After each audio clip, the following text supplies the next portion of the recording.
واقعہ کربلا تاریخ کا دردناک واقعہ ہے۔ یہ اقتدار کی جنگ نہیں تھی، اقدار کی جنگ تھی۔ دو شخصیتوں کی لڑائی نہیں تھی، دو نظریات کا ٹکراؤ تھا۔ یہ حق اور باطل کا معرکہ تھا۔ یزید ظلم کا استعارہ ہے، حسین ابن علی امن کی علامت ہے۔ یزید جبر کا پتلا ہے، حسین صبر کا پیکر ہے۔ یزید اپنی بدطینت فطرت اور اپنی طبع ناہموار کے باعث دنیا پر ذلت و رسوائی، ظلم، جبر، جور و زیادتی کی علامت بن کے ابھرا، اور حسین ابن علی رضی اللہ تعالی عنہ حق و صداقت کا نشان بن کے ابھرا۔ کربلا کے تپتے ہوئے ریگزار میں حسینی اور یزیدی دو کردار سامنے آتے ہیں۔ اقبال نے کہا تھا، موسیٰ و فرعون و شبیر و یزید، ایند و قوت از حیات آید پدید، زندہ حق از قوت شبیری است، باطل آخر داغ حسرت میری است، سرخ رو عشق غیور از خون او، شوخی ای مصرع از مضمون او، تا قیامت قطع استبداد کر، موج خون او چمن ایجاد کر۔ یزید بہدل کی بیٹی محسون کا ناپاک بیٹا تھا، اور حسین محمد عربی کی بیٹی فاطمہ کا شہزادہ تھا۔ یزید دمشق کے اطراف میں سرجون اور جریر، اختل جیسے اوباشوں کے جرمٹ میں پل کے جوان ہوا۔ حسین کے گھر کا دروازہ مسجد نبوی کے اندر کھلتا تھا۔ یزید نشے میں دھت ہو کر کے نمازیں چھوڑ دیتا تھا۔ حسین کی کربلا کے اندر بھی نماز تہجد قضا نہیں ہوئی۔ یزید ظلم کا دوسرا نام ہے، حسین امن کی علامت ہے۔ یزید نے زندگی میں ایک مرتبہ حج کیا اور شراب کے مٹکے ساتھ لے کے آیا، اور اختل اور دیگر گویوں اور مغنیوں کو اپنے ساتھ رکھا تاکہ سفر آسانی سے کٹے۔ حسین ابن علی نے 25 حج سواری ہونے کے باوجود پیدل کیے۔ یزید حج بیت اللہ کے بعد مدینہ المنورہ آیا اور شراب کی ایک مجلس بپا کی۔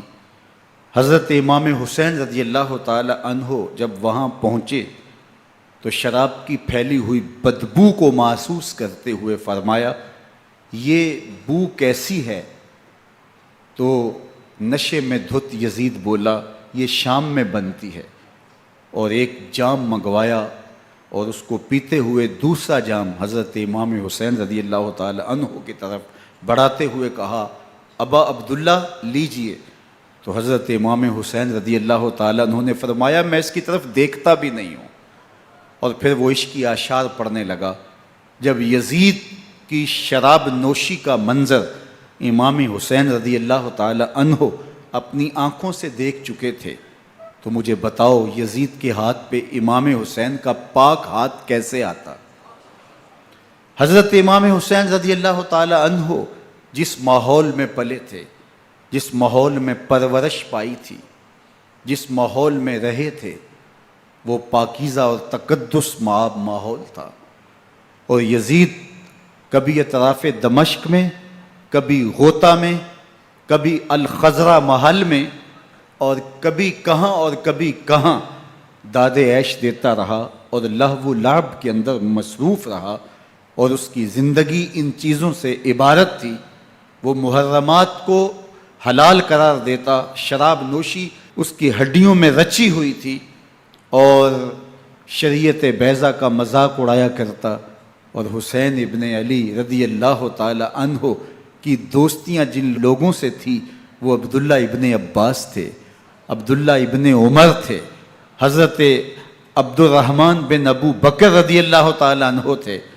یزید تو جوا کھیلتا رہا، یزید تو قمار بازی کرتا رہا، یزید تو شراب نوشی کرتا رہا، اور حسین ابن علی مسجد نبوی کے ممبر میں حضور کے پہلوؤں میں بیٹھتے رہے۔ زمانے نے وہ منظر دیکھا کہ سرخ رنگ کے جوڑے پہنے ہوئے حسنین کریمین حجرہ فاطمہ سے نکلتے ہیں، کم عمری کی وجہ سے کبھی گرتے ہیں کبھی سنبھلتے ہیں، اور آقا کریم خطبہ ارشاد کر رہے ہیں، خطبہ چھوڑ کے حضور نے شہزادوں کو اٹھا لیا۔ وہ منظر بھی زمانے نے دیکھا۔ حضرت عبداللہ بن شداد کہتے ہیں کہ حضور سجدے میں تھے اور سجدہ اتنا طویل ہو گیا، ہمیں لگا یا تو وحی کا نزول ہو رہا ہے یا پھر اللہ کا حکم آ گیا اور اللہ کے محبوب کی روح قبض کر لی گئی۔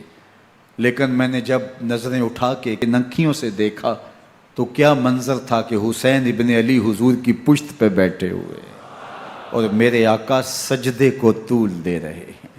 اللہ اکبر! حسین کے لیے پیغمبر کے سجدوں کو طول دیا جا رہا ہے۔ حسین ابن علی کبھی ممبر پہ حضور کی اطراف میں بیٹھتے ہیں، وہ منظر بھی دنیا نے دیکھا کہ حضور کے مبارک کندھوں پر حسین ابن علی بیٹھے ہیں اور حضور کی زلفوں کو پکڑا ہوا ہے۔ تو حضرت عمر رضی اللہ تعالیٰ عنہ دیکھ کے کہتے ہیں واہ واہ کیسی سواری میسر آئی حسین ابن علی کو۔ تو میرے آقا مسکرا کے کہتے ہیں عمر سواری دیکھتے ہو سوار بھی تو دیکھو۔ اللہ اکبر! حضرت اسامہ بن زید بن حارثہ رضی اللہ تعالیٰ عنہ فرماتے ہیں رات کا ایک پہر گزر گیا اور مجھے حضور سے کوئی کام تھا، میں آقا کریم کی خدمت میں حاضر ہوا، در دولت پہ دستک دی، حضور تشریف لائے تو چادر اوڑی تھی، بکل کی ہوئی تھی میرے حضور نے، تو میں نے اپنی حاجت کہی تو حضور نے میری حاجت پوری کر دی۔ لیکن ایک منظر میں نے دیکھا کہ حضور نے جو چادر کی بکل فرمائی تھی اس کے اطراف میں پہلوؤں میں ابھار تھے جس طرح اندر کوئی ہو۔ مجھ سے نہ رہا گیا، میں نے پوچھ لیا، میں نے کہا بندہ نواز چادر کے اندر کیا ہے؟ فَكَشَفَهُ، تو حضور نے چادر کو کھول دیا۔ فَإِذَا الْحَسَنُ وَالْحُسَيْنُ عَلَىٰ وَرِكَيْهِ، تو کہتے ہیں میں نے اپنی آنکھوں سے دیکھا ایک پہلو سے امام حسین لپٹے ہوئے تھے، ایک پہلو سے امام حسن لپٹے ہوئے تھے۔ فرمایا یہ میرے بیٹے ہیں، یہ میری بیٹی کے بیٹے ہیں، اے اللہ میں ان سے پیار کرتا ہوں، تو بھی ان سے پیار کر، جو ان سے پیار کرے اس سے بھی پیار کر۔ ان کی محبت کا درس دیا، ان کے پیار کا سبق پڑھایا، کہا ان سے پیار کرنے والا میرے سے پیار کرنے والا ہے، ان سے بغض رکھنے والا میرے سے بغض رکھنے والا ہے۔ ان کی تکلیف حضور کو بے چین کر دیتی تھی۔ حضرت سیدہ فاطمہ الزہرا رضی اللہ تعالی عنہ کے گھر کے قریب سے گزرے تو حضرت امام حسین کے رونے کی آواز آ رہی تھی، تو آقا کریم علیہ السلام نے فرمایا کہ فاطمہ حسین کو چپ کرواؤ، الا تعلمی ان بقاءہ یوزینی، تو جانتی نہیں حسین کا رونا مجھے دکھ دیتا ہے۔ حسین ابن علی کو حضور رونے نہیں دیتے تھے، ان کو دکھی نہیں ہونے دیتے تھے، کیونکہ رسول اللہ صلی اللہ علیہ وسلم جانتے تھے کہ یہ کتنے دکھ سہے گا، کتنی تکلیفوں سے گزرے گا اور کتنے مصائب سہے گا۔ زمانے نے وہ گھڑیاں بھی دیکھیں کہ حضرت حذیفہ بن یمان رضی اللہ تعالیٰ عنہ فرماتے ہیں کہ میں حضور کی خدمت میں نماز مغرب کی ادائیگی کے لیے حاضر ہوا، اور میں نے یہ اجازت خاص طور پہ اپنی ماں سے اس شرط پہ لی تھی کہ امی آپ مجھے اجازت دیں، میں حضور کی خدمت میں حاضر ہوتا ہوں، مغرب کی نماز بھی ادا کروں گا اور پھر حضور سے عرض کروں گا حضور میرے لیے اور میری ماں کے لیے بخشش کی دعا کر دیجئے۔ ماں نے اس شرط پہ اجازت دے دی اور میں حضور کی خدمت میں آ گیا، نماز مغرب ادا کی، سلام پھرا تو میرے دل میں آرزو تھی میں حضور سے عرض کروں حضور میرے لیے اور میری ماں کے لیے مغفرت کی بخشش کی دعا کر دیں، لیکن حضور عبادات میں ذکر میں نوافل میں ایسے مشغول ہوئے کہ میں آرزو رکھنے کے باوجود بھی عرض نہ کر سکا۔ خیر نماز عشاء کا وقت ہوا، اذان پکاری گئی، حضور مصلی پہ آئے، نماز پڑھی، سلام پھرا، تو میرے دل میں پھر خیال آیا کہ ماں سے ایک نماز کی چھٹی لی تھی، نمازیں بھی 2 ہو گئیں، ماں نے جاتے پوچھنا ہے حضور سے میرے لیے اور اپنے لیے مغفرت کی، بخشش کی دعا کروائی تھی، تو کیا جواب دوں گا؟ اور حضور اٹھے اور کاشانہ اقدس کی طرف چل دیے۔ اب میرے دل میں یہ خیال رہ کے آ رہا تھا کہ ماں کو کیا جواب دوں گا، میں تو حضور سے بخشش و مغفرت کی دعا کروا ہی نہیں سکا۔ جب حضور چل پڑے تو غیر ارادی طور پہ میں بھی حضور کے پیچھے چل پڑا۔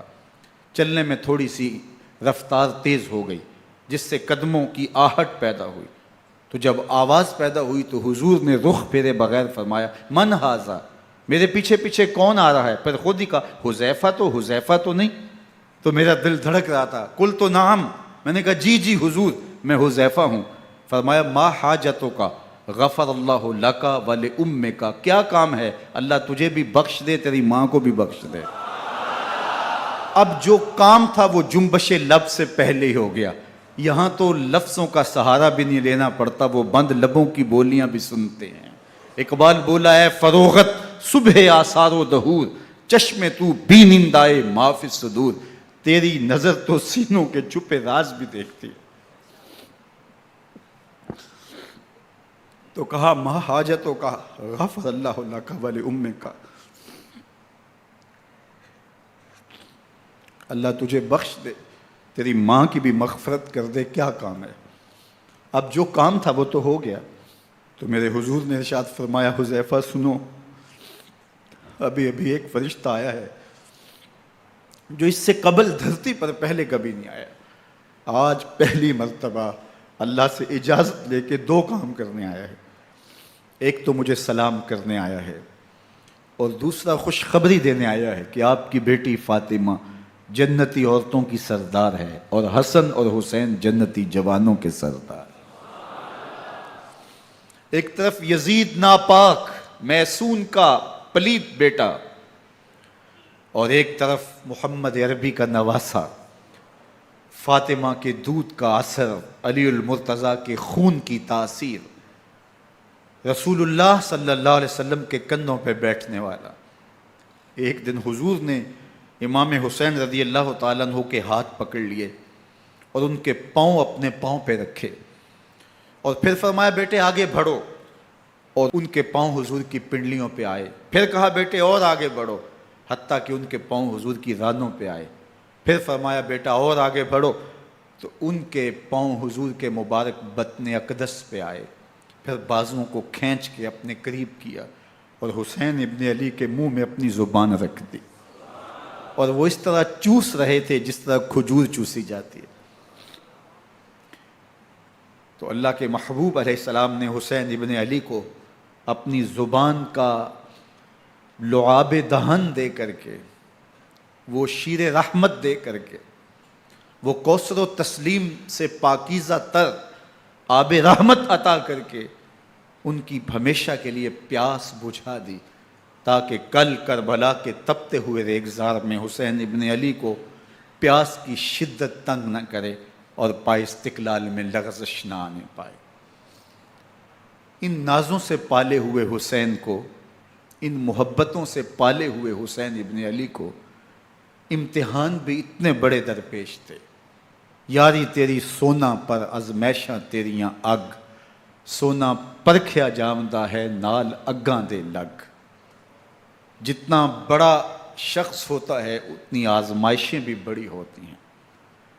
پیغمبر رحمت کی آغوش میں کھیلنے والا، حجرہ فاطمہ کا جانشین، مصلی رسول کا وارث، منبر رسول صلی اللہ علیہ وآلہ وسلم پر حضور کے مبارک پہلو اور گود میں بیٹھنے والا حسین، حضور کی زبان چوسنے والا حسین، حضور کے کندھوں پہ سواری کرنے والا حسین، آقا کریم علیہ الصلوۃ والسلام کے مبارک سجدے کی حالت کے اندر حضور کی پشت پہ کھیلنے والا حسین، جس حسین کا دروازہ مسجد نبوی کے اندر کھلتا تھا اور یزید کی کرتوتوں کے چشم دید گواہ تھے۔ یزید جب تخت نشین ہوتا ہے تو اسے یہ فکر ہوتی ہے کہ امام حسین، عبداللہ بن زبیر، عبداللہ بن عمر، عبداللہ ابن عباس یہ میری بیعت کریں۔ اور وہ ولید بن عقبہ کو لکھتا ہے کہ ہر صورت میں ان کی بیعت لو، اور اگر بیعت نہ دیں تو سختی کرو۔ حضرت امام حسین رضی اللہ تعالی عنہ کو بلاوا آتا ہے کہ آپ کو دارالامارت میں گورنر ہاؤس میں بلایا جا رہا ہے، ولید بن عقبہ کا پیغام آپ کو پہنچتا ہے۔ آپ اس وقت فرماتے ہیں کہ اس وقت جو پیغام پہنچا ہے وہ کسی خطرے سے خالی نہیں ہے، تو کچھ سواروں کو ساتھ لیا، کہا تم دارالامارت کے باہر کھڑے رہنا، اگر میری آواز بلند ہوئی تو اندر آ جانا، ورنہ تم انتظار کرنا۔ آپ اندر گئے۔ ولید بن عقبہ نے مروان کو بھی بلایا تھا۔ مروان بن حکم یہ گورنر مدینہ ولید سے پہلے رہ چکا ہے، تو اس نے مشورہ دیا کہ سختی کی جائے۔ خیر ولید بن عقبہ نے کہا کہ یہ خط ہے، حضرت امیر معاویہ کا انتقال ہو گیا اور یزید تخت نشین ہوا ہے، لہٰذا وہ آپ سے بیعت کا مطالبہ کرتا ہے۔ تو حضرت امام حسین رضی اللہ تعالیٰ عنہ نے فرمایا کہ میرے جیسا شخص یوں چھپ کے بیعت نہیں کر سکتا، اور آپ واپس پلٹے۔ مروان بن حکم نے ولید بن عقبہ کو کہا کہ یہ موقع ہے جانے نہ دیا جائے، اگر یہ نکل گئے تو دوبارہ تم قابو نہیں پا سکو گے، اور انہیں یہیں قتل کر دیا جائے۔ حضرت امام حسین رضی اللہ تعالیٰ عنہ نے یہ بات سن لی۔ کہتے ہیں حضرت امام حسین انہی قدموں کے بل واپس پلٹے اور مروان بن حکم سے مخاطب ہو کے کہا، مروان کیا بول رہا ہے؟ وہ خاموش ہو گیا۔ فرمایا تو جانتا نہیں ہم کون ہیں؟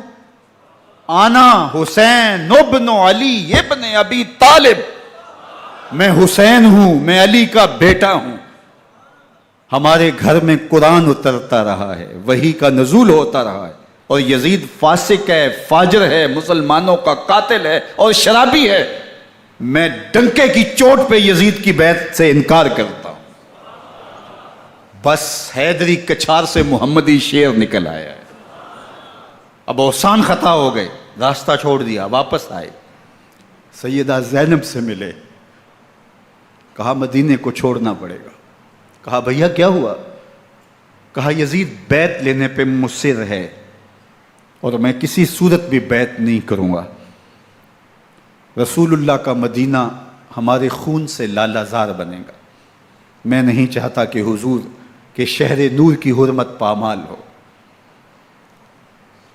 دوستو وہ کیسا منظر ہوگا جب حسین ابن علی نے آخری حاضری حضور کے روضے پہ دی ہوگی۔ حاجی یا معتمر 10 دن کے لیے، 8 دن کے لیے، 20 دن کے لیے مدینہ المنورہ عارضی سکونت اختیار کرتا ہے، اور حضور کے روضہ انور سے، اس شہر نور سے، ان گلیوں سے، ان بام و در سے ایسا مانوس ہو جاتا ہے کہ جب واپس پلٹ رہا ہوتا ہے ان دعاؤں کے ساتھ کہ دوبارہ آنا بھی نصیب ہو، اور اسے لگتا ہے کہ میں دوبارہ بھی بلایا جاؤں گا، لیکن اس کے باوجود شہر حبیب چھوڑنا قیامت سے کم نہیں ہوتا۔ اعظم چشتی مرحوم آخری بار جب حضور کے روضہ انور پہ گئے تو بیمار تھے، ویل چیئر پہ تھے۔ باب بقی سے باہر نکلے تو خادم سے کہا کہ میری ویل چیئر پیچھے سے کھینچو تاکہ میرا رخ روضہ انور کی طرف رہے، اور وہ پیچھے سے کھینچتا چلا جا رہا ہے، اور جب باب مکہ سے پیچھے جنت البقیع کے قریب سے گنبد خضرا نگاہوں سے اوجل ہونے لگا تو اعظم چشتی مرحوم نے کہا، جان بدن سے نکلتی ہے اعظم، جان بدن سے نکلتی ہے اعظم، کوئی آسان ہے مدینے سے جدا ہونا، کوئی آسان ہے مدینے سے جدا ہونا۔ یہ اس شخص کی کہانی ہے جو 10 دن، 5 دن، مہینہ، 2 ماہ وہاں رہتا ہے، اور پھر اس شہر کو چھوڑ کے آنا اس کے لیے آسان نہیں ہوتا۔ اور مجھے بتاؤ کہ حسین جو پیدا مدینے میں ہوا، جس کے گھر کا دروازہ مسجد نبوی کے اندر کھلتا تھا، جو مسجد نبوی کے اندر پرورش پا کے جوان ہوتا ہے اور مدینے کی گلیوں میں کھیلتا رہا، اس حسین ابن علی کے لیے مدینہ چھوڑنا، اور پھر وہ اس بات کا علم اور شعور رکھتے تھے کہ یہ آخری بار حضور کے در پہ حاضری ہے، دوبارہ اس شہر نور میں نہیں آ سکوں گا، تو کیا قیامت ہوگی اور کیا منظر ہوگا۔ محمد بن حنفیہ کے علاوہ خاندان نبوت کے جتنے لوگ تھے ان سب نے شہر مدینہ کو الوداع کہا، اور رات کے موقع میں مدینہ المنورہ کو، مسجد نبوی کو چھوڑ کر کے مکہ کی جانب عازم سفر ہوئے۔ 3 شعبان المعظم کو مکہ المکرمہ پہنچتے ہیں، ادھر کوفیوں کے خطوط آنے شروع ہو جاتے ہیں۔ حضرت امام حسین رضی اللہ تعالیٰ عنہ مسلم بن عقیل رضی اللہ تعالیٰ عنہ کو صورتحال معلوم کرنے کے لیے بھیج دیتے ہیں۔ 40,000 کوفی آپ کے ہاتھ پہ بیعت کر لیتے ہیں۔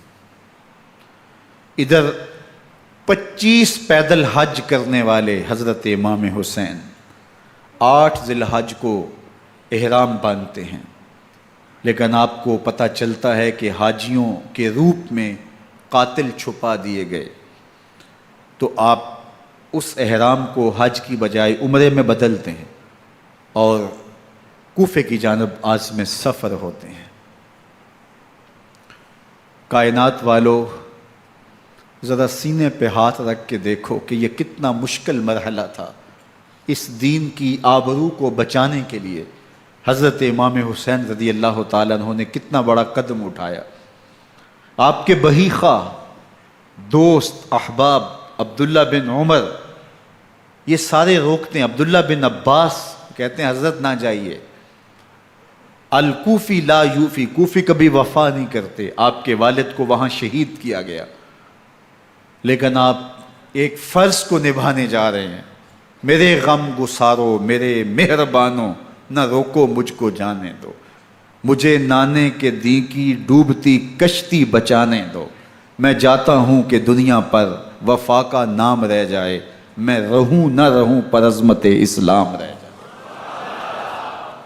میں نہیں جاتا تو نبی کے گھر کی آن جاتی ہے، میں نہیں جاتا تو نبی کے گھر کی آن جاتی ہے، تمہارا دین جاتا ہے، میری غیرت ایمان جاتی ہے۔ حضرت امام حسین یہاں سے چلتے ہیں، ابھی راستے میں ہی پہنچتے ہیں کہ یہ خبر آتی ہے کہ کوفے والوں نے بے وفائی کر دی، حضرت مسلم بن عقیل رضی اللہ تعالیٰ عنہ کو شہید کر دیا گیا، نعمان بن بشیر معزول کر دیے گئے، ابن مرجانہ ابن زیاد وہاں متعین کر دیا گیا جو سخت گیر شخص تھا، اور اس نے لوگوں کو ڈرایا، دھمکایا، اور کوفے کے لوگوں کے دل بدل گئے اور وہ بیتیں توڑنے لگے۔ وہ منظر مسجد کوفہ کا کتنا دلگداز تھا۔ جب امام نماز کے لیے کھڑے ہوئے تو 40,000 لوگ آپ کے پیچھے تھا۔ جب سلام پھیرا اور امام نے دیکھا کہ پیچھے لوگ نہیں ہیں، پھر لوگوں نے اپنے دروازے بھی بند کر لیے۔ رات کی تنہائیاں ہیں اور حضرت مسلم بن عقیل کو کوئی پناہ دینے والا نہیں ہے۔ لوگوں نے دروازے بند کر لیے کہ کہیں ہمارے گھر میں نہ آ جائیں اور ہم مشقت اور حکومتی تشدد کا شکار نہ ہوں۔ کتنا دردناک لمحہ ہے حضرت مسلم بن عقیل رضی اللہ تعالیٰ عنہ پہ، اور پھر حضرت مسلم بن عقیل بے دردی سے شہید کر دیے جاتے ہیں۔ آپ ابھی راستے میں ہیں، یہ ساری کہانی پہنچتی ہے کہ حضرت مسلم شہید کر دیے گئے اور بے دردی سے شہید کر دیے گئے۔ وہ جنہوں نے خط لکھے تھے کہ ہم آپ کے ساتھ ہیں اور ہم منتظر ہیں، چشم برا ہیں، آپ کے قدموں کی چاپ سننے کے لیے بےتاب ہیں، آج انہوں نے بیتیں توڑ دی۔ 40,000 کوفی منحرف ہو گئے۔ مسجد کوفہ کا وہ منظر کس قدر روح کو تڑپا دینے والا تھا۔ ہم پچھلے سال عصر اور مغرب کے درمیان جب کوفہ پہنچے تو سورج ڈوبنے کے قریب تھا۔ میں نے اپنی زندگی میں اتنا اداس موسم کہیں نہیں دیکھا جتنا اداس موسم کوفے میں دیکھا۔ ایسے لگتا تھا جس طرح کوفے کی آب و ہوا آج بھی شرمندہ ہے۔ جو مسلم بن عقیل اور خاندان نبوت کے ساتھ اہل کوفہ نے کیا، حضرت امام حسین رضی اللہ تعالیٰ عنہ کو ان کے بہی خواہوں نے، اعزاء نے، اقربا نے، دوستوں نے، آوان و انصار نے، ساتھیوں نے کہا کہ حضرت حالات یکسر تبدیل ہو گئے، اب ہمیں مراجعت کر جانی چاہیے، واپس پلٹ جانا چاہیے۔ تو حضرت امام حسین کافی سوچ بچار میں رہے، پھر اس کے بعد آپ نے فیصلہ کیا کہ ہم آگے بڑھیں گے۔ دوستوں نے کہا کہ حضرت اگر آپ آگے بڑھیں گے تو ہمیں لگتا ہے کہ وہ آپ کے ساتھ سلوک اچھا نہیں کریں گے اور آپ بچوں کے سامنے پیاس سے شہید کر دیے جائیں گے۔ تو حضرت امام حسین رضی اللہ تعالیٰ عنہ نے وہاں ایک خطبہ ارشاد فرمایا کہ لوگو تم جو مجھے بتا رہے ہو مجھے اچھی طرح معلوم ہے، جو تم مجھے منظر پیش کر رہے ہو وہ میری نگاہوں میں ہے، اور جو کچھ ہونے والا ہے چشم تصور وہ منظر دیکھ رہی ہے۔ چونکہ حضرت امام حسین رضی اللہ تعالیٰ عنہ کی شہادت کی خبر حضرت امام حسین کے پیدا ہوتے ہی خاندان نبوت میں عام تھی۔ حضور علیہ الصلوۃ والسلام کو یہ بات جبریل امین نے آ کے بتائی تھی جب حسین ابن علی کے ساتھ حضور محبت کا اظہار کر رہے تھے، تو یہ جبریل امین نے آ کے کہا تھا حضور آپ کا یہ بیٹا ارض طف میں شہید کر دیا جائے گا، اور کربلا کی مٹی لا کے حضور کو دی اور ام سلمہ کو حضور نے عطا کر دی۔ حضرت ام سلمہ کہتی ہیں کہ ایک دن میں سوئی تو خواب دیکھا کہ حضور کے مبارک بال بکھرے ہوئے ہیں اور سخت پریشان ہیں، تو میں نے کہا کہ حضور آپ کی یہ کیا حالت ہے؟ وَبِيَدِهِ قَارُورَةٌ، اور حضور کے ہاتھ میں ایک شیشی ہے، فِيهَا دَمٌ، جس کے اندر خون ہے۔ تو میں نے کہا حضور یہ کیا؟ فرمایا میں قتل گاہ حسین سے آ رہا ہوں اور یہ حسین ابن علی کا خون ہے۔ تو کہا 10 محرم کا دن تھا، دوپہر کا یہ منظر تھا، میں کیلولہ کر کے اٹھی، جب میں نے دیکھا تو وہ شیشی جس میں کربلا کی مٹی رکھی تھی وہ خون بن چکی تھی۔ تو یہ خبر پہلے دی گئی تھی، یہ بتا دیا گیا تھا۔ فرمایا میرے دوستو جو تم مجھے بتاتے ہو میں اس سے بے خبر نہیں ہوں، یہ سب کچھ ہونے والا ہے، لیکن اس کے باوجود میں کیوں جا رہا ہوں؟ تو آپ کا ایک تاریخ ساز جملہ ہے جو کربلا کے فلسفے کو ہمارے سامنے رکھتا ہے کہ یہ اتنا بڑا امتحان کیوں دیا۔ حضرت امام حسین رضی اللہ تعالیٰ عنہ نے فرمایا وَلَكُمْ فِي أُسْوَةٌ، میں اس لیے جا رہا ہوں قیامت تک ظلم، جبر اور ناانصافی کے خلاف کھڑے ہونے والوں کے لیے کوئی نمونہ تو ہو۔ میری زندگی قیامت تک ظلم، جبر اور استحصالی نظام کے خلاف کھڑے ہونے والوں کے لیے نمونہ ہے۔ تو حضرت امام حسین رضی اللہ تعالیٰ عنہ نے حق اور باطل کے درمیان ایک سرخ لکیر کھینچ دی اپنے خون سے۔ اب حق اور باطل کا امتیاز کرنا مشکل نہیں ہے، کوئی باطل پہ اڑا رہے تو الگ بات ہے، لیکن امتیاز کرنا مشکل نہیں ہے۔ حدود بالکل واضح کر دیں۔ اقبال نے یہاں کتنی خوبصورتی کے ساتھ اس مضمون کو نبھایا۔ سرخ رو عشق غیور از خون او، شوخی این مصرع از مضمون او، تا قیامت قطع استبداد کر، موج خون او چمن ایجاد کر۔ ایک جہاں آباد کر دیا، حق اور باطل کی راہیں اجال دی۔ اب لوگوں کو یزید کا چہرہ پہچاننے میں دیر نہیں لگتی، وقت کے ہر یزید کا چہرہ آسانی سے پہچانا جا سکتا ہے۔ یہ معرفت زمانے کو کروائی کس نے؟ حسین ابن علی نے کروائی رضی اللہ تعالی عنہ۔ تو حضرت امام حسین نے فرمایا کہ جو میرے ساتھ ہونے والا ہے میں اچھی طرح جانتا ہوں، لیکن میں اس کے باوجود آگے بڑھوں گا۔ پھر بڑھے اور کربلا میں جا کے خیمہ زن ہو گئے۔ 7 محرم کو پانی بند کر دیا گیا، پانی بند ہوا تو کھانا بھی میسر نہیں تھا، لیکن ذکر پانی کا ہوتا ہے اس لیے کہ کھانے کے بغیر انسان کئی دن کاٹ لیتا ہے، لیکن پانی کے بغیر گزر نہیں ہوتی۔ تو فرات کی نہر سامنے اپنی موجوں کے ساتھ چمک رہی ہے، لیکن ایک قطرہ آب بھی آل رسول کو نہیں دیا جا رہا۔ کائنات کے اندر ایسے انوکھے امتحان بھی ہوتے ہیں، وارث ہوں ساقی کوثر کے، مالک ہوں حوض کوثر کے، اور بیٹے ہوں ساقی کوثر کے، اور آج ایک بوند پانی کی بھی میسر نہ ہو۔ صبر کا امتحان ہے، عزیمت کا امتحان ہے۔ حضرت امام حسین رضی اللہ تعالیٰ عنہ خیمہ زن ہو گئے، 3 دن تک پانی بند رہتا ہے، 9 محرم کو رات کی تنہائی میں حملہ آور ہونا چاہتے ہیں، لیکن آپ نے کہا کہ ہمیں اللہ کے حضور عبادت اور ذکر کے لیے وقت دیا جائے۔ ساری رات ذکر میں گزرتی ہے، عبادات میں گزرتی ہیں۔ رات کے اندھیرے میں آپ چراغ بجھا دیتے ہیں۔ آوان و انصار کو کہتے ہیں کہ ان کی دشمنی میرے ساتھ ہے، انہیں میرا خون چاہیے، اگر تم رات کی تاریکی میں نکل جاؤ تو میں تم سے کوئی مواخذہ نہیں کروں گا، اور یہ بھی تمہارا پیچھا نہیں کریں گے، اس لیے کہ ان کا مطلوب تم نہیں ہو، ان کا مطلوب میں ہوں۔ جب چراغ جلایا تو کوئی بھی نہیں گیا۔ مسلم بن اوسجہ کھڑے ہو کے کہتے ہیں حضرت اگر ہمارے بدن کو 70 بار کاٹا جائے اور جلایا جائے اور ہواؤں میں اڑا دیا جائے پھر بھی آپ کا ساتھ نہیں چھوڑیں گے۔ 70 سال کے بوڑھے ہیں حبیب بن مظاہر، کہتے ہیں حضرت آپ کو چھوڑ کے جائیں کہاں، آپ کو چھوڑ کے جائیں کہاں؟ کوئی ساتھ چھوڑنے کے لیے تیار نہیں ہے۔ پیاس ہے، سخت گرمی ہے، کربلا کا ماحول ہے، 72 افراد اور خاندان کی خواتین میدان کربلا میں خیمہ زن ہیں۔ دوسری طرف لشکر اعداء اشقیا 22,000 کی تعداد میں مقابلے میں، ایک روایت 30,000 کی ہے۔ ان صرف 72 پیاسے لوگوں کے لیے اتنے لوگوں کو جمع کرنے کا مقصد خوف زدہ کرنا تھا۔ شرط ہے کہ یزید کی بیعت کر لیں، محاصرے توڑ دیں گے، پانی دستیاب ہوگا، اعزاز و اکرام سے نوازا جائے گا، خزانوں کے منہ کھول دیے جائیں گے۔ لیکن حسین ابن علی کہتے تھے سب کچھ لٹ جائے گا، باطل کے ہاتھ پہ ہاتھ نہیں رکھوں گا۔ اللہ اکبر۔ اب صبح طلوع ہوتی ہے، عاشور کا دن چڑھتا ہے، سورج اپنی پوری تمازت کے ساتھ گرمی برسا رہا ہے۔ آج خاندان نبوت کا امتحان زمانے نے دیکھنا ہے۔ رسول اللہ کا لعاب چوسنے والا اس کے صبر کا آج امتحان ہے، حضور کے کندھوں پہ کھیلنے والے حسین کا آج امتحان ہے۔ اللہ اکبر۔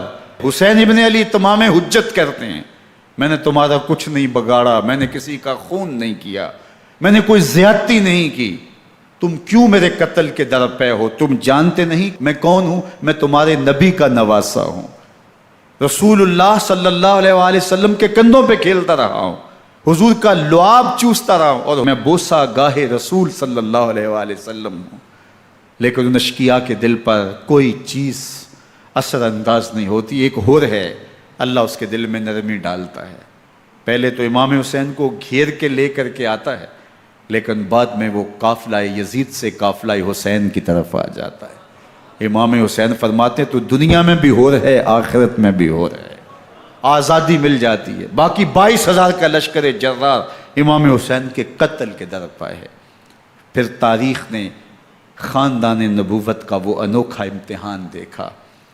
حضرت امام حسین کے بچے بالخصوص خواتین پیاس کی شدت میں حلق خشک ہیں۔ حضرت سکینہ تڑپ کے اپنے باپ سے کہتی ہیں کہ مجھے 6 ماہ کے علی اصغر کی پیاس نہیں دیکھی جا رہی۔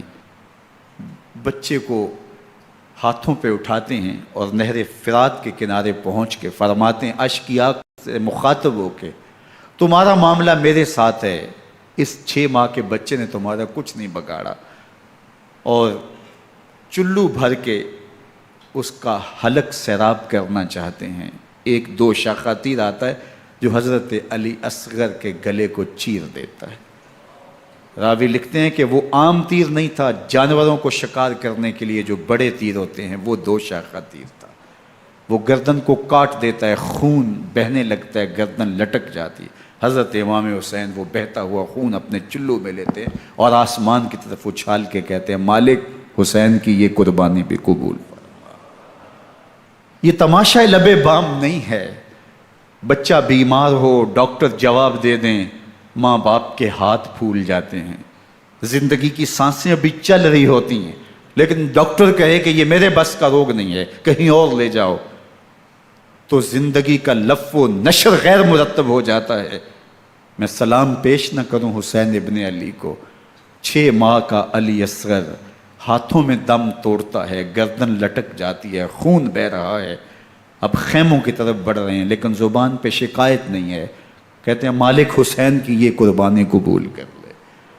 اب خیموں کی طرف آنا، شہر بانوں ام رباب سیدہ زینب حضرت سکینہ سلام اللہ علیہا کا سامنا کوئی آسان کام نہیں تھا، لیکن حسین ابن علی آتے ہیں، شہزادے کو یہاں خیموں کے قریب رکھ کے کہتے ہیں کہ یہ حوض کوثر سے سیراب ہو گیا ہے۔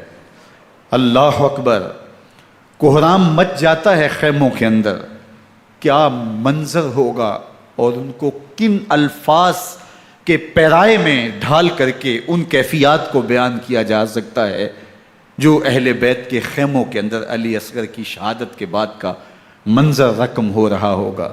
اللہ اکبر، ادھر اشکیا آوازیں دے رہے ہیں، مبارزت کے لیے پکار رہے ہیں۔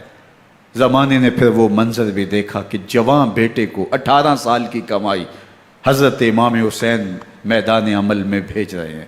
وہ علی اکبر جو حسین کا نور نظر ہے، آنکھوں کا قرار ہے، دل کی تسکین ہے۔ اور پھر حضرت علی اکبر جب گھوڑے کی زین سے فرش زمین پہ گرتے ہیں تو باپ کو آواز دیتے ہیں، اور حضرت امام حسین جو ہے وہ آگے جا کے بیٹے کی لاش اٹھاتے ہیں۔ اللہ اکبر، 18 سال کے بیٹے کی لاش کو کندھوں پہ اٹھا کے خیموں تک لاتے ہیں اور ہاتھ پھیلا کے کہتے ہیں مالک حسین کی یہ قربانی بھی قبول فرما۔ کبھی قاسم بن حسن کی لاش اٹھا کے لاتے ہیں، کبھی اون و محمد کی لاشیں اٹھا کے لاتے ہیں، بتیجوں کی، بھانجوں کی، بھائی عباس کے کٹے ہوئے بازو اور زخموں سے چھدا ہوا لاشا۔ کیا کیا قیامتیں تھیں جو اس کربلا کے ایک میدان کے اندر نہیں توڑی گئیں۔ حضرت امام حسین پر دکھ پہ دکھ، تکلیفوں پہ تکلیفیں۔ اب 71 لاشیں اٹھا کے خیموں تک پہنچا چکے، اور ادھر مبارزت کی دعوت دی جا رہی، آؤ میدان عمل میں آؤ، اب دیر کیوں کر رہے ہو۔ رسول اللہ کا حرم، رسول اللہ کی شہزادیاں جو نازوں میں پلی تھیں، وہ کلیاں جو شبنم کا بوجھ بھی گوارا نہیں کر سکتی تھی، آج مصیبتوں کے پہاڑ ٹوٹ گئے۔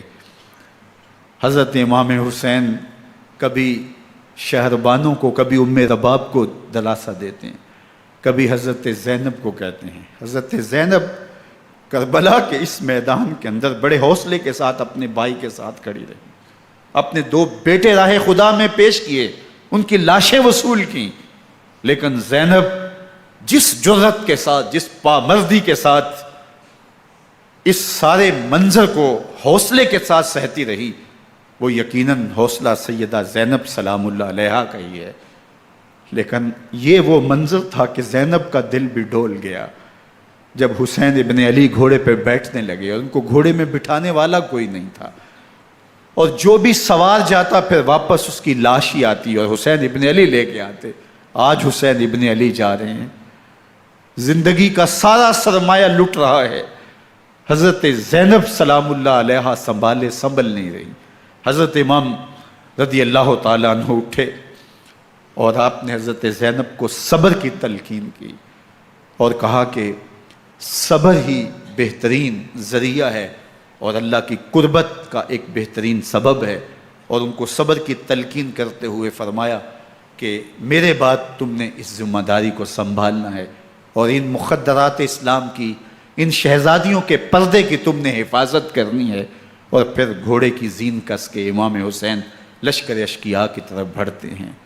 اب خیموں سے سسکیوں کی آواز آ رہی ہے، ان کا سردار، ان کا تاجدار آج سب کو چھوڑ کے کربلا کے میدان کی طرف بڑھ رہا ہے۔ جرم کیا کیا، قصور کیا کیا، اس نے کیا زیادتی کی کہ آج نیزوں اور انیوں کے مقابلے میں 22,000 کا لشکر حضرت امام حسین پہ ٹوٹ پڑتا ہے۔ آپ پھر اتمام حجت کرتے ہیں، میں نے کسی کو قتل نہیں کیا، خون ناحق نہیں بہایا، میرے خون کے درپے کیوں ہو، اپنی آخرت کیوں برباد کرتے ہو، تم جانتے نہیں میں کون ہوں، میں تمہارے نبی کا نواسا ہوں۔ لیکن ابن زیاد کہتا ہے مقابلے میں آؤ۔ پھر حضرت امام حسین رضی اللہ تعالیٰ عنہ مقابلے میں آتے ہیں، اور جب گھوڑے کو ایڑ لگا کے دشمن اشقیاء پہ ٹوٹتے ہیں تو پھر ایسا منظر ہوتا ہے کہ وہ بھیڑ بکریوں کی طرح آگے بھاگتے ہیں۔ 71 زخم کلیجے پہ لیے شجاعت کا یہ پیکر جب میدان میں آتا ہے، آواز آتی ہے یہ کون ذی وقار ہے، بلا کا شاہ سوار ہے، لباس ہے پھٹا ہوا غبار سے اٹا ہوا، تمام جسم نازنی چھدا ہوا کٹا ہوا، یہ نبی کا نور عین ہے، یہ بالیقین حسین ہے، یہ حسین ابن علی ہے رضی اللہ تعالیٰ عنہ۔ پھر چاند بادلوں میں گھر جاتا ہے، شامی غنڈے تیر برساتے ہیں، تلواروں سے آپ کے بدن پر ضربیں لگاتے ہیں اور نیزوں سے آپ کے بدن کو پرو دیتے ہیں۔ جب آپ کا پیراہن بعد میں اتارا گیا تو آپ کے پیراہن میں 122 سوراخ تیروں کے تھے، 33 زخم تلواروں کے اور 34 گھاؤ نیزوں کے تھے۔ جب گھوڑے کی زین سے فرش زمین پر آئے، بدن چھلنی تھا، زخم زخم سے خون بہہ رہا تھا، 3 دن کا پیاسا حسین، اللہ اکبر، بدن زخموں سے چور، 71 لاشیں کلیجے پہ لیے، مخدرات اسلام کے پردے کا خیال دل میں الگ ہے، لیکن گھوڑے کی زین سے جب فرش زمین پہ امام حسین آتے ہیں، زبان پہ ہائے نہیں، نالا و شیون نہیں، چیخ و پکار نہیں، آتے ہی پیشانی سجدے میں رکھتے ہیں اور پکارتے ہیں اللہم ردن بقضائک وصبرن علی بلائک تسلیما لامرک سبحان ربی الاعلی۔ مالک گھر لٹا کے، بچے لٹا کے، خاندان سب کچھ قربان کر کے، اپنے بدن کو زخموں سے چھلنی کروا کے، تیروں اور نیزوں کی انیوں سے اپنے آپ کو زخمی کروا کے، تیرے حضور سر جھکا کے یہ اقرار کرتا ہوں کہ حسین تیری تقدیر پہ راضی ہے، مالک تو بھی بتا، تو بھی حسین پہ راضی ہوا ہے کہ نہیں ہوا۔ آواز آ رہی ہے، اس پیاسے پر علی شیر خدا کو ناز ہے، اس نواسے پر محمد مصطفیٰ کو ناز ہے، اوروں نے بھی سجدے کیے پر اس کا عجب انداز ہے، اس نے وہ سجدہ کیا جس پر خدا کو ناز۔ حسین ابن علی رضی اللہ تعالیٰ عنہ کا سر انور دستے قاتل نے تب کاٹا جب وہ سجدے میں جھکا ہوا تھا۔ یزید نے کہا میں بیعت لوں گا، امام حسین نے کہا کبھی بھی نہیں دوں گا، یہ سر کٹ سکتا ہے جھک نہیں سکتا۔ سر کاٹ کے نیزے کی نوک پہ چڑھا دیا گیا اور یہ اس بات کا اعلان تھا کہ ہم جیت گئے اور حسینی ہار گئے، اور لشکر یزید میں غوغا مچ گیا، نقارے بجنے لگے کہ ہم جیت گئے، دیکھو امام حسین شہید کر دیے گئے، اور سر کاٹ کے نیزے کی نوک پہ چڑھایا گیا۔ لیکن لشکر یزید سے ہی آواز آئی یہ کیسا سر ہے جو کٹ کے بھی سر بلندی ہے، کٹ گیا ہے پھر بھی اونچا ہے، اللہ اکبر، یہ سر سجدے میں کٹا ہے، رب کے حضور عبادت کی حالت میں کٹا ہے، حسین آج بھی سجدے میں ہے، اللہ اکبر، حسین آج بھی سجدے میں ہے، بلکہ کٹے ہوئے سر کا رخ زمین کی جانب تھا اور کٹی گردن آسمان کی طرف، یوں نیزے پہ پرویا گیا، اللہ اکبر۔ ایک شاعر نے نقشہ کھینچا، بآنکھ سر نیزے پہ اور سوئے زمین ہے روح، یعنی سجدہ ثانی کی ہے آرزو۔ رکعت کے 2 سجدے ہوتے ہیں، ابھی ایک سجدہ ہوا تھا کہ دست قاتل نے سر کاٹ دیا، کہا حسین کی پیشانی میں دوسرے سجدے کی تمنا مچل رہی ہے۔ یہ تھا حسین ابن علی کا سجدہ، ساری زندگی رب کے حضور سجدہ قضا نہیں ہونے دیا۔ آج پانی نہیں ہے، اللہ اکبر، آج تیمم کر لیتے ہیں، آج اپنے خون کو اوڑھ کر کے حسین نے اپنی پیشانی اپنے مالک کے حضور جھکا کر کے عظیمت کی وہ انوکھی داستان رقم کر دی کہ صدیاں گزرنے کے باوجود بھی ان کی یادوں کے چراغ روشن ہیں۔ جب حضرت امام حسین اور دوسرے آیان و انصار کو شہید کر دیا گیا تو ان کے سر نیزوں کی نوک پہ چڑھا دیے گئے، حضرت امام حسین کا کٹا ہوا سر اور باقی 71 افراد کے کٹے ہوئے سر نیزوں کی نوک پہ، اور 10 سواروں کو ابن سعد نے کہا کہ ان کو رون دو، اور گھوڑوں کی ٹاپوں تلے حضرت امام حسین رضی اللہ تعالیٰ عنہ اور ان کے آوان و انصار کو جو ہے وہ روندا گیا، حتیٰ کہ ان کی استخوان مبارک، ان کی ہڈیاں بھی چور چور ہو گئیں۔ روننے سے قبل ان کا لباس اتار لیا، ان کے کپڑے اتار لیے گئے، اللہ اکبر، کیسی دردناک گھڑیاں تھیں۔ یزید کا صرف یہی بد کرداری کا مرحلہ نہیں تھا، اس کربلا کے صحرا کے اندر یزید نے جس طرح امام حسین رضی اللہ تعالیٰ عنہ کو شہید کیا اور حضرت امام حسین کے خاندان کو شہید کیا، جب مدینہ المنورہ پر یزید نے مسلم بن عقبہ کو مقرر کیا، جس کو بزرگوں نے مصرب بن عقبہ کہا ہے، تو اس کو کہا 3 دن تک مدینے کا حرم تمہارے لیے حلال ہوگا، جو چاہو تم کرنا، اور شامی فوجوں کو اجازت ہوگی۔ تو وہاں بھی انہوں نے 10,000 تابعین اور 700 صحابہ کو شہید کیا۔ حضرت ابو سعید خدری رضی اللہ تعالیٰ عنہ گھر سے باہر نکلے، کافی بوڑھے ہو چکے تھے، تو انہوں نے حضرت ابو سعید خدری کو پکڑ لیا، کہا تم کون ہو؟ کہا مجھے ابو سعید خدری کہتے ہیں۔ تو کہا ہاں تمہارا نام سنا ہے، اور داڑھی سے پکڑ کے کھینچا اور کہا کہ ہے تمہارے پاس جو ہمیں دو؟ تو کہا کہ میرے پاس تو کچھ بھی نہیں، میں تو فقیر آدمی ہوں۔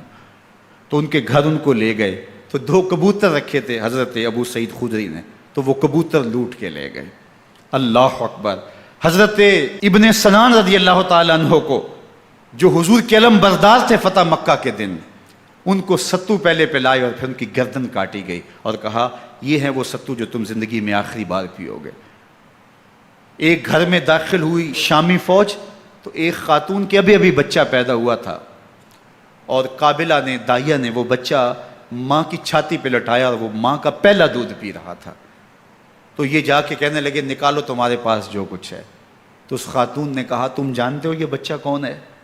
تو انہوں نے کہا ہم نہیں جانتے۔ کہا یہ حضرت ابن ابی کبشہ انماری رضی اللہ تعالیٰ عنہ کا بچہ ہے، اور یہ وہ صحابی ہیں کہ جو بیت الشجرہ کے موقع پہ حضور کے ہاتھ پہ بیعت کرتے ہیں۔ انہوں نے اس چیز کا لحاظ نہ کیا کہ جو کچھ ہے وہ ہمیں دو، ورنہ تیرے بچے کو نہیں چھوڑیں گے۔ تو ماں بچے سے مخاطب ہو کے کہتی ہے، ابھی بچہ پیدا ہوا ہے اور ماں سے پہلا دودھ پی رہا ہے، کہ بیٹے اگر میرے پاس کچھ ہوتا، وہ قیمتی سے قیمتی چیز بھی ہوتی، تیری جان کے لیے قربان کرتی، لیکن اس وقت میرے پاس کچھ ہے نہیں۔ تو ایک شکی آگے بڑھا اور بچے کو ایک ٹانگ سے پکڑ کے کھینچ کے دیوار کے ساتھ پٹک کے مارا، جس سے دماغ کا بھیجا نکل گیا۔ کیا کیا زیادتیاں نہیں کی۔ 700 صحابہ حرہ کے واقعہ میں شہید کیے یزید نے، اور 10,000 تابعین شہید کیے۔ مسجد نبوی میں ممبر رسول کے ساتھ گھوڑے باندھے، اور وہ ممبر رسول اور مصلی رسول کے قریب لید کرتے رہے۔ حضرت سعید بن المسیب فرماتے ہیں میں نابینا تھا اور حضور کے روضہ انور کے پاس بیٹھا تھا، اور یزید کے سپاہی آتے، جو بھی مسجد میں نظر آتا پکڑ کے لے جاتے، مجھے نابینا سمجھ کے چھوڑ دیتے، لیکن میں پریشان تھا کہ ظہر کا وقت ہوگا، عصر کا وقت ہوگا، مغرب عشاء کا وقت ہوگا، نہ اذان، نہ اقامت، نہ جماعت، تو کیسے مجھے پتہ چلے گا کہ نماز کا وقت ہو گیا، اور کیسی میری نمازوں کا کیا بنے گا؟ میں اس فکر میں بیٹھا تھا۔ لم ازل اسمع الاذان والاقامت من قبل رسول اللہ صلی اللہ علیہ وآلہ وسلم۔ فرماتے ہیں جب بھی پھر نماز کا وقت آیا، گنبد خضرا سے اذان کی بھی آواز آئی، اقامت کی بھی آواز آئی۔ 3 دن تک مسجد نبوی کے اندر گھوڑے بندے رہے، اور مدینہ کی حرمت پامال کی۔ مدینہ کے گھروں کے اندر یہ بدکماش داخل ہوئے، اور جو بدکاریاں انہوں نے کی کلیجہ منہ کو آتا ہے۔ 1002 شیزائیں ان بدکاروں کی بدکاریوں کی وجہ سے کنواری حالت کے اندر حاملہ ہوئی۔ 3 دن تک مدینے کا حرم انہوں نے پامال کیا، اور پھر مکہ المکرمہ میں کعبۃ اللہ پر گولے برسائے، اور کعبہ کا غلاف جل گیا۔ وہ تو یزید مر گیا، اور حضرت عبداللہ ابن زبیر رضی اللہ تعالیٰ عنہ نے اپنی خلافت کا اعلان کیا۔ یزید کے یہ کرتوت تھے، ادھر اہل مدینہ کو ستایا، ادھر اہل مکہ کو ستایا، اور رسول اللہ صلی اللہ علیہ وسلم کے خانوادے کی بے حرمتی اور توہین کی۔ نہ صرف انہیں قتل کیا گیا، ان کی لاشوں پہ گھوڑے دوڑائے۔ ابن سعد اور شمر جو ہے وہ خیموں میں داخل ہوا، اور مخدرات اسلام کی چادریں چھیننے کی کوشش کی۔ حضرت زینب سلام اللہ علیہ نے مخاطب ہو کے کہا ہمارے چہرے کے رکھوالے چلے گئے ہیں، ظالم تو خیال نہیں کرتا ہم رسول اللہ کی بیٹیاں ہیں۔ حضرت شہربانو، حضرت زین العابدین اور حضرت زینب سلام اللہ علیہ، ان تینوں کو ایک اونٹ پہ باندھا گیا، اور باقی اونٹوں پہ باقی سادات کو، حضور کی شہزادیوں کو باندھا گیا، رسیوں میں جکڑا گیا، اور اونٹوں پہ باندھ کر کے کوفے کی جانب آگے آگے شہیدوں کے سر چل رہے ہیں، اور پیچھے یہ قافلہ چل رہا ہے۔ اور جب یہ قافلہ وہاں سے گزرا جہاں لاشیں پڑی تھیں، امام زین العابدین 14 سال کے تھے اور بیمار تھے، اور ان کا حوصلہ نہ ہوا، وہاں غشی ان کے اوپر آنے لگی، اور وہ منظر ابن کثیر نے، باقی لوگوں سب نے لکھا ہے کہ پھر جب ان کی یہ حالت ہوئی تو پھر سیدہ زینب سلام اللہ علیہ، جنہوں نے ابھی تک بڑے حوصلے کے ساتھ ساری مشکلات کا مقابلہ کیا تھا، اب ان کے بندھن ٹوٹ گئے اور آنکھوں سے آنسو بہنے لگے، اور سیدہ زینب تھے امام حسین رضی اللہ تعالیٰ عنہ کی لاش پہ کھڑے ہو کے، اور وہ روندی ہوئی لاش، ٹوٹی ہوئی ہڈیاں، اور وہ برینا بدن، کٹا ہوا سر نیزے کی نوک پہ، اور لاش یہ پڑی ہے. تو حضرت سیدہ زینب نے مدینے کی طرف منہ کر کے جو ہے وہ حضور سے فریاد کی، یا محمد آہو، یا محمد آہو، ھذا حسین بالآراء مزمل بالدماء، یا محمد آہو بناتوں کا سبایا. یا رسول اللہ، اے پیارے آقا، یا جد آہو، اے ہمارے نانا محترم، یہ دیکھیے آپ کا حسین پڑا ہوا ہے. بدن سے کپڑے اتار لیے گئے، خاک ہوائیں اڑا رہی ہیں، اور اس کے اوپر چادر جو ہے وہ مٹی کی پڑ گئی ہے. حضور آپ کی اولاد کاٹ دی گئی، اور پھر کہا بناتوں کا سبایا. حضور دیکھیے آپ کی بیٹیوں کے ہاتھ باندھ دیے گئے ہیں، اونٹوں پہ کس دیا گیا ہے، سر شہیدہ آگے آگے چل رہے ہیں، اور حضرت سیدنا امام حسین کا آگے آگے سر ہے. راستے کے اندر ایک جگہ آئی، رات گزری اور ان کو اتارا گیا. رات کا موقع تھا، ایک خاتون آئی اور اس نے کوئی کھانا پیش کیا ان کو، اور کہا کہ میں کسی زمانے میں حضرت سیدہ فاطمہ تو زہرا کی نوکری کیا کرتی تھی، ان کی لونڈی تھی، ان کی کنیز تھی، اور آج مجھے پتہ چلا کہ آپ لوگ گزر رہے ہیں، تو میں نے کہا کہ میں اپنی مخدومہ کے خاندان کی خدمت کروں. اور پھر اس نے کہا کہ اس وقت سیدہ کی گود میں ایک 6-7 ماہ کی بچی تھی جس کو زینب کہا کرتے تھے. تو سیدہ زینب نے کہا کہ اماں اگر پہچانتی ہو تو وہ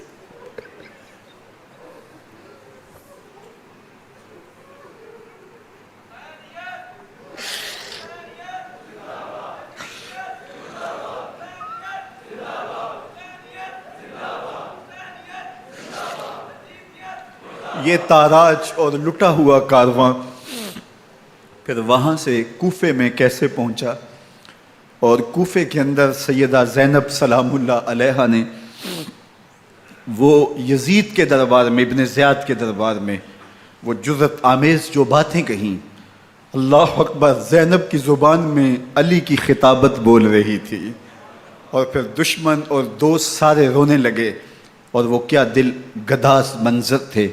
اور پھر یہ سروں کا قافلہ اور سادات کرام کا مشکیں کسی ہوئی ہیں اور اونٹوں پہ باندھے ہوئے، ان کو وہاں سے پھر قادسیہ، اور قادسیہ سے پھر دمشق یزید کے دربار میں پہنچایا گیا. اور وہاں سے یہ لٹے ہوئے خانمہ برباد تاراج لوگ مدینہ المنورہ میں کیسے پہنچے، اور اہل مدینہ نے کیسے استقبال کیا، اور وہ منظر کتنا دلگداز تھا جب اہل مدینہ زینب سے پوچھتے تھے زینب حسین کہاں ہے.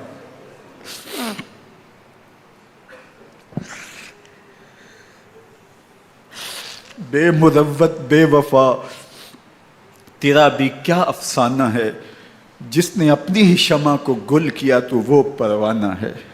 اپنے پیغمبر کے شہزادوں کو اور اپنے پیغمبر کی شہزادیوں کو جو دکھ اس امت نے دیے، یہ کائنات کی ایک انوکھی داستان ہے. اللہ ہمیں اسوہ شبیری پہ عمل کی توفیق عطا کرے اور ان کے نقوش پاک کی برکتیں دے. اہل بیت کی محبت ہماری روحوں میں جذب کر دے، اور جس عظیمت کے ساتھ، جس حوصلے کے ساتھ انہوں نے دکھوں کو جھیلا، جو دہکتی آگ کے شعلوں پہ سویا وہ حسین، جو جواں بیٹے کی میت پر نہ رویا وہ حسین، جس نے سب کچھ کھو کے کچھ نہ کھویا وہ حسین، مرتبہ اسلام کا جس نے دوبالا کر دیا، خون نے جس کے دو عالم میں اجالا کر دیا، جو کہ سوزے غم کو سانچے میں خوشی کے ڈھال کے، مسکرایا موت کی آنکھوں میں آنکھیں ڈال کے. اے حسین ابن علی تم پر سلام، نازش آل نبی تم پر سلام. ذرا میرے ساتھ یہ پڑھ لیجئے، اے حسین ابن علی تم پر سلام، نازش آل نبی تم پر سلام، تم پہ لاکھوں رحمتیں لاکھوں سلام.